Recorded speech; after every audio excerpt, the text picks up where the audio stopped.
Hi, everyone. Welcome to Data Dave Dives Deeper. I'm Alexis, your host of this podcast, as well as our favorite Talk Tech with Data Dave. And today I'm here with my dear friend Data Dave and a special guest. Dave? Hi, I'm Data Dave, Dave Wilkinson, the CTO of D3 Clarity and professional data architect, data analyst. We're here with, as Alexa said, with Robert Wolf, who's going to talk to us a little bit about his career and how he got into data and all things data. So, Robert, if you'd like to introduce yourself quickly, that would be awesome. Good afternoon, Dave. Thank you very much. I am Robert Wolf with RENRGIS. I've been in technology for good 30 plus years now. Started as a hobby, a self-proclaimed data programmer at the outset, teaching myself databases, data normalization, programming, and creating applications based around databases and information. And it was for a music business I had started. And took that in. Yeah, I was had my own record label and distribution business, and turned that into a technology career. Taught myself how to build a computer from scratch. Got a job in a commercial real estate company where they needed a database specialist, and within less than a year, I became their network administrator. And another 6 months later became their IT director. That's a pretty cool story, Robert. My story goes something like I applied for an executive assistant job. I got it. I like the sound of my own voice, and they put me on a podcast. You came up with the podcast, Alexis. That's true. That's true. So Your story's much better. Yeah, so I'm an engineer. I came into computers by accident, but I was a civil engineer originally and doing surveying and land surveying and building surveying. So not dissimilar, but nothing like music and not as exciting. Yeah, I came record. from a business management and economics background, but have a programming gene in my family. Both my mother and father were, IBMers. Oh, excellent! Wow. Back in the day, that's how they met. And so my mother is a brilliant computer programmer as well. And so it was in the genes. I just found it a different way. And it was career changing. I went from a completely gradually moved out of the music business, as I said, into the technology field in commercial real estate. Got my real estate license, but also then got certified in technologies, learned telecommunications, and built a career around it. Eventually became a CIO for a major U.S. real estate company, and then eventually started my own consulting firm. And here I am today. Excellent. So are you a believer that music and math are connected? Oh, absolutely. Absolutely. the numbers and time signatures and yeah, absolutely. Yeah. Okay. My mother always said that's why I was good at math, because I loved music so much. So I'm in the same camp. I feel you guys. Well, Robert, you started out by telling us your company. Tell us a little bit more about your company. We'd love to hear more about what it is, what you do. So we started 14 years ago, and it was purely by luck of a bad economy. So I'm always the glass is half full type person. And I took a downturn and a client challenge to say, hey, we can't afford you, but we need you. What can you come up with? And I said, I'll start my own consulting company and I can, support you part-time. And here's where I'll charge you. And that way, as things ebb and flow, you can, spin me up or down to what you can support. And in the meantime, I can get on and build on other clients who I've made relationships through multiple industries. And so that's what I did. I started consulting to them on their systems. Again, data has always been my bread and butter from day one, but I became an expert in a lot of different corporate systems, from ERP to supply chain to financial management. And it's been a core, even sales, CRM systems. So I like this. What it ended up happening with my consulting firm is I started connecting all the dots. I had been doing a lot of these things in silos. And so now I'm taking all the pieces across the business silos and approaching it from a perspective, not a technology perspective. What's the business objective?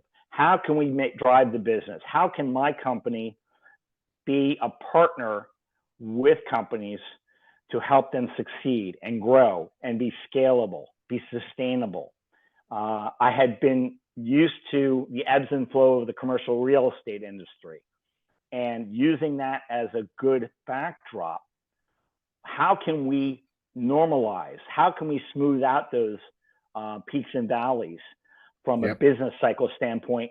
Because you have leveraged your information, leveraged your tool set, leveraged your people to go into other areas and balance out your business model to provide other services that soften the blows when your critical peaks, whether it's leasing or property sales, drop down.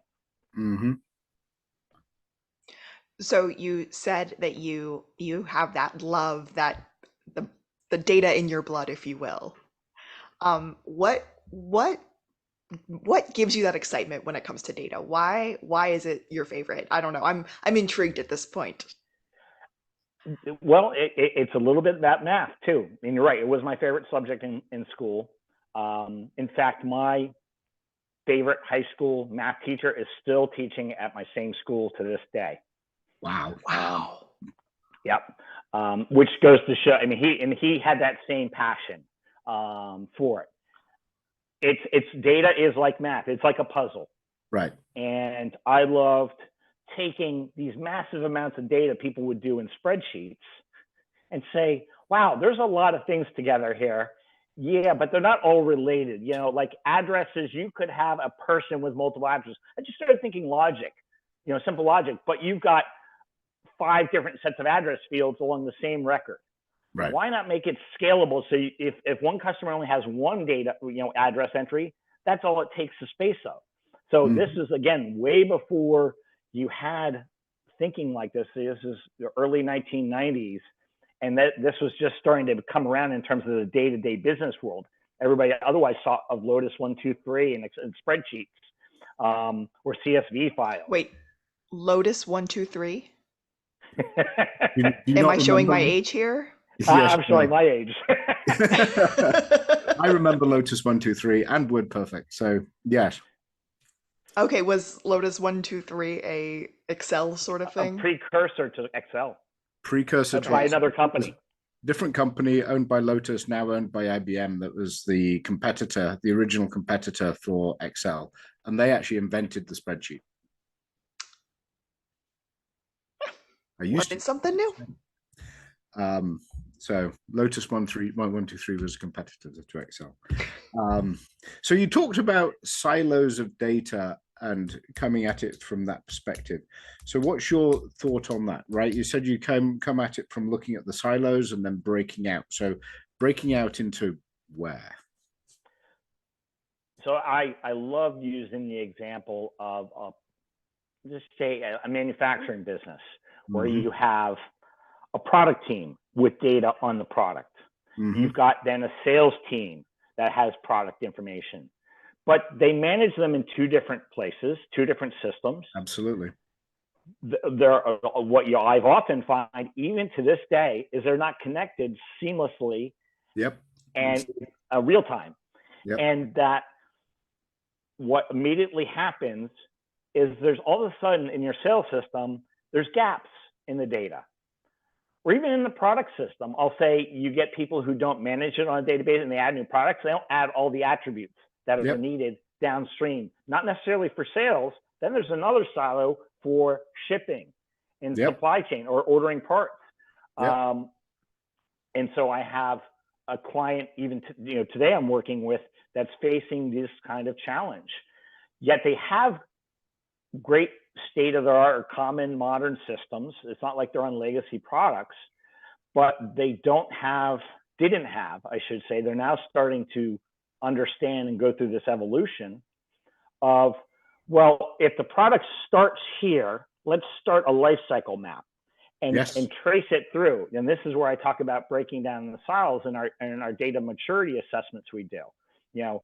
Then, well, how do we connect those two, establish a real-time connection, and establish rules for passing that data to the next step in its life cycle?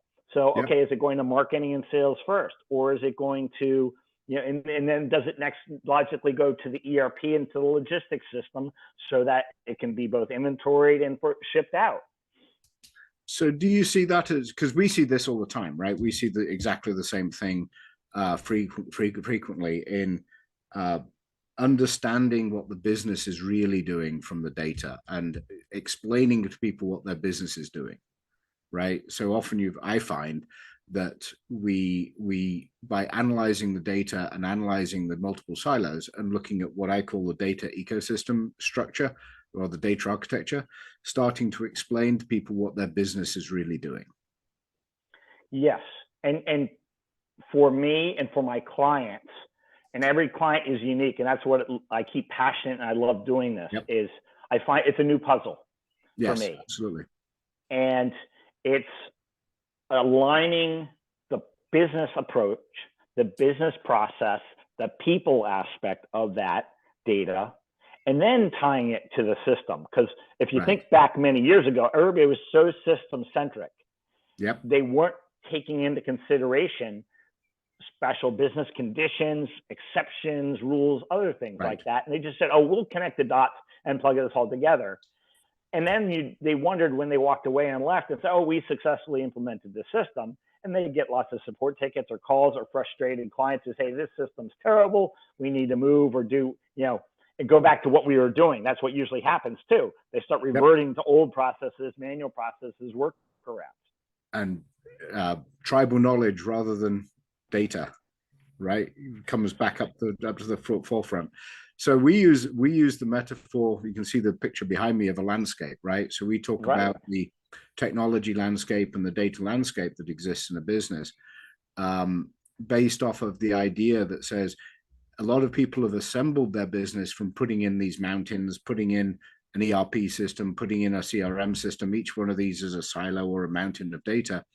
But very few people actually understand the whole landscape as they walk through it. So one of the things we talk about is the metaphor of exploring this landscape and understanding what the business is really doing and what the data does. And trying to connect, does your data truly describe your business? And that's an area that we find the assessment. So I'm interested to see whether you find the same kind of structure and the same kind of problems. Yes, and I find it across a wide swath of different industries, which is pretty amazing. Industries where I've been in, and I know they seem to be much more technology, cutting edge or advanced, and yet behind the scenes, they still don't understand that geography that goes with that landscape. They don't understand. It's not for lack of effort, but sometimes they don't put the people involved at the ground level of handling that data.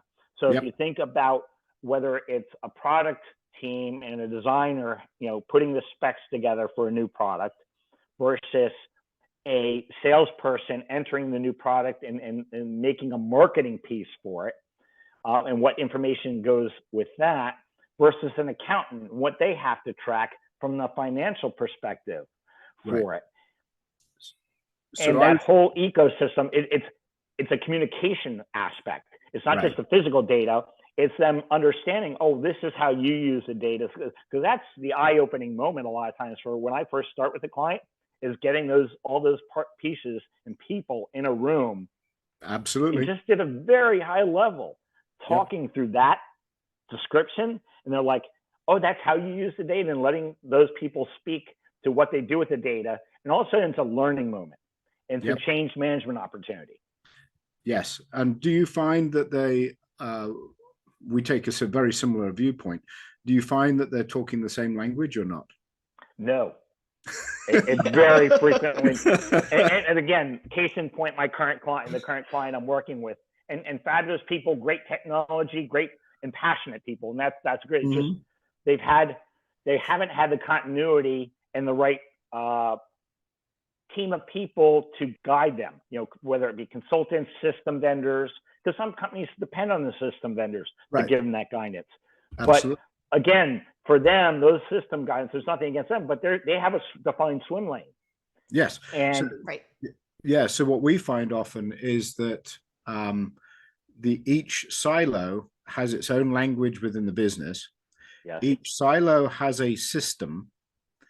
Each system has its own language within it based off of their silo. And they all use the same words.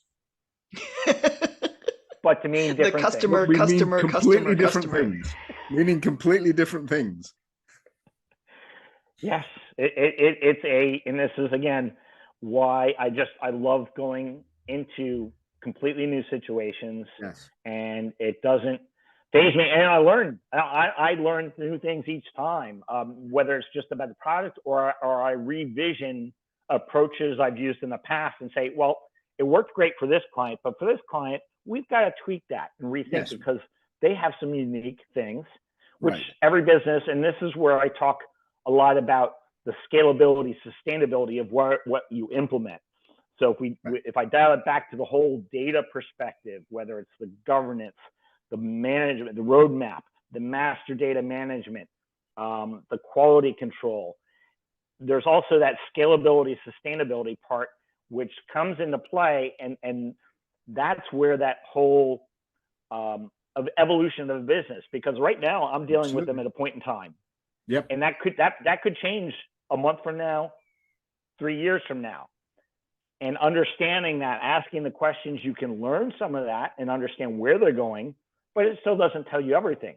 So I try to think out of the box, but also from my past experiences, what have I done, seen in situations that I can apply here that will help them be as scalable as possible? Yep, absolutely. And give them the path to become self-sufficient and continually evolving, right? Because what we find a lot of is this is about, in fact, Alexis and I were talking about it just yesterday, actually, about the evolution and building roadmaps that are a self-fulfilling prophecy of this is where we obviously have to go next, and helping people move through this journey and towards keeping the end in goal, but moving through the journey.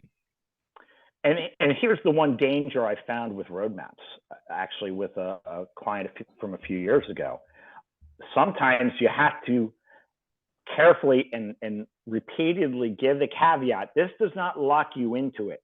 So if things change, you need to be prepared to adapt to forks in the road or things that aren't in the map. Let's say somebody puts a new development on that map that wasn't there, or shifted the course of that road around that development that'll hinder traffic flow. Well, how are you as a business going to adapt to that? And that's scalability, but it's also that sustainability and self-sufficiency. Think on your feet and think on your own, but keep the collaborative part. So what I try to do with clients, pivoting off that point, is to make sure before I exit, I've set up some type of sustainability in teams where they have checkpoints on that once a year to review business strategy, review the data process, not in the granular weeds, but at the high level. What's changing evolutionarily? Have you acquired a new business that's going to impact things? Are you divesting things or ending a product line that could change things? There's so many different variables. So I said, I can't predict them all, but this is where each of you stop being silos. You still have your day-to-day jobs where you're in the silos, but now this is the recurring time you come together as business leadership and address those things and reevaluate those things. Right. And getting that alignment between the data path and the business path. How is the business evolving? How is the data evolving? How is the technology landscape evolving? How is it all coming together from an alignment perspective? So what do you find the biggest challenge? Sorry, Alexis, you were about... Oh, no, that's her. Was she going to say? I was going to actually ask the same question. Yeah, we are kind of wrapping up the end of our time here, and I was going to ask, what do you find to be your biggest pain points? What do you find to be your biggest challenge? Biggest challenges. Well, that does vary from client to client. Sometimes it is the senior most management not understanding, well, why do we have to do X, Y, and Z? And the leaders within the silos absolutely get it. But when you talk at the C level, and having been a C level, I know how to take that and turn it into the things that a CFO or a COO or a CEO wants to hear about: the strategy, about the financial return on that investment, and how it is. While in the short term, it may be indirect, in the long term, it can be very direct. It can impact your sales, your profit margin. It can impact your supply chain costs, things like that. And that's actually what I'm involved in today. Again, one of my current big clients is facing this very thing, and I've had to directly interface with those executives to kind of paint that picture for them, because they were so deep in the weeds of trying to steer this company through some massive growth that they were so worried about how they were investing this time and money and changes in their systems. Right. And so that's one area, the executive. The other I find is technology resistance. Surprisingly enough, I find less business resistance today than ever before. It is often more coming from the technology department. Oh, well, we're going to have to address security things. Yes, you're absolutely going to have to do. Privacy, how the information is used. Completely agree. That's part of the process of the whole data governance, data administration, controls, use and roles and access. It's the integration pieces. Well, yes. Everybody's doing it now. Integration pieces has probably been my number 2 challenge that I consistently find from business to business. Do you find a lack of flexibility in that? Because that's what we see quite often, is people are reluctant. The systems that they've put in place, either they don't understand them or they're not flexible enough to adjust to the integration that's necessary, right? Yes. It's a considerable challenge when they've been working with a particular, and I'll just say an ERP system for a number of years, and they're like, well, we've been told it can't do this, or it's, we have yes. a limited capacity integrations for this between our sales system and our ERP, and it's homegrown. And we've looked at a way moving away from it, but then it became too costly. And so I address these things one at a time, and sometimes they're valid within a specific bubble of perception. Right. And I say that carefully, because often it is either they've had a vendor partner who said, hey, this is what we know about the product, and aren't willing to think outside the box, or haven't experienced it. Sometimes it's just they haven't experienced it. And I've worked with enough partner companies on all the major ERP systems in the last 20 years that I'm typically pretty savvy to say, well, let me go check another resource, or say, have you tried this? Yep. And so it's sometimes they're on legacy systems where we truly have to say, you need to move, but there's mitigating ways in the short term. Absolutely. To actually fix the middleware, the pipes between the systems, more cost effectively, and you don't have to rip it out when you change your new systems. Yep. So companies do like to hear it. So that's often an approach. I'll bring in some of my technology partners, and we'll look in fashion. We like to call ourselves technology agnostic, in the sense that we will work with whatever the right partner is for that situation. And it's always varies. And we always at least have, multiple options to put before the client and try to work through a model to see what they think best, both from a functional, from a security, from a cost. Yep. No, so we see the same thing, and we often find that companies have already bought 2 or 3, maybe 4 of the same piece of kit that is actually going to solve the problem. It's just a matter of teaching them how to put it together, or working with them collaboratively to put it together. Just one question. We often see an issue, and I'm interested in how you handle this, where as we build in the data governance, the data flows, the streamlined data, etc., the cost of doing it is in a different department to the benefit, right? So the cost side of it, I'm going to clean up my data to cascade through my sales. So my sales operations team have to bear the cost of adding this better data, and the benefit is realized in the financial organization or whatever. How do you handle that kind of situation when there's reluctance because, well, I'm not going to see the benefit of this. It's going to be a downstream department. Usually I mitigate that right at the outset of the project, because I know, just like you've talked about, you almost inevitably encounter that. So what we try to do, and why I immediately, part of my implementation and engagement plans are to make sure that there's an accountability from the client to include, okay, X business lines that could be impacted by this, what I'm coming in to help them, transform. Yep.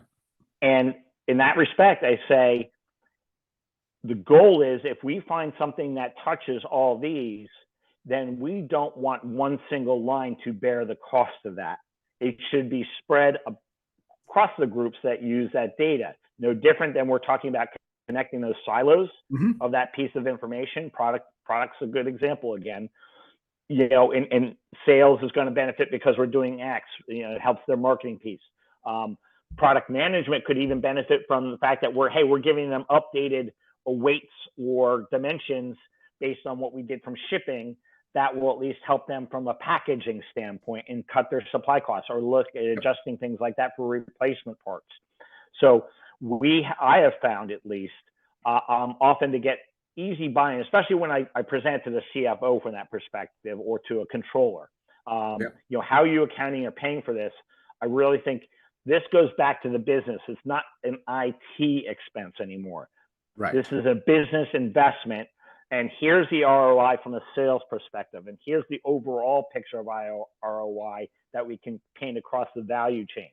Yep. Yeah. Robert, I'm going to do a quick dumbed down recap of what you just said. Correct me if I'm wrong.